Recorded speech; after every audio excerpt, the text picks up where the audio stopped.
ខ្ញុំមានវាសនាបានកើតជាមនុស្សរស់នៅត្រូវខំជារឿងធម្មតាពួងធអវិជ្ជាព្រមទាំងបរិវារជីវិតខ្លោចផ្សានៅក្នុងភពត្រៃអលបែកជីវិតនៅនីលោកា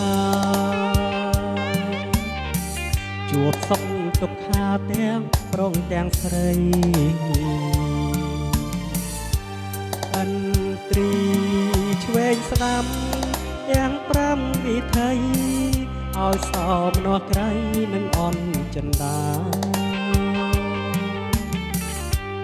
វិលកើ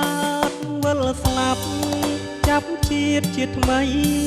ជួនកើតជាស្រីជួនប្រុសវិញណាជួនជាក៏ថ្លង់ជាជនពីងការជួនជាក្សត្រាមហាសេដ្ឋីមានលៀបអស្ចារ្យបានកើតជាមនុស្សខ្ញុំត្រូវពៀពងដើរតាមមាគ៌ាផ្លូវត្រូវ8នោះមានន័យថាគឺសមត្តាសភាវៈត្រូវ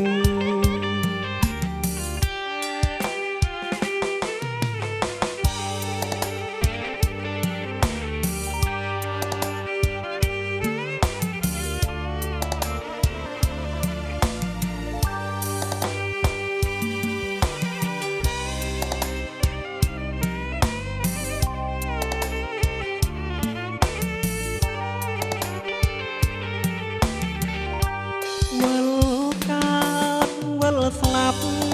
ចាប់ជាតិជាថ្មីជួនកើតជាស្រីជួនប្រុសវិញណាជួនជាក៏ថ្លង់ជាជនពីងការជួនជាក្សត្រាមហាសេដ្ឋីមានលៀបអស្ចារ្យបានកើតជាមនុស្សខ្ញុំត្រូវពៀពងដើរតាមមាគ៌ា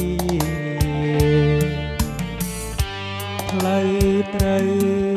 8នោះមានន័យថាគឺសមត្តាសភាវៈត្រូវផ្លូវត្រូវ8នោះមានន័យថាសមាធិគំនិតយល់ត្រូវ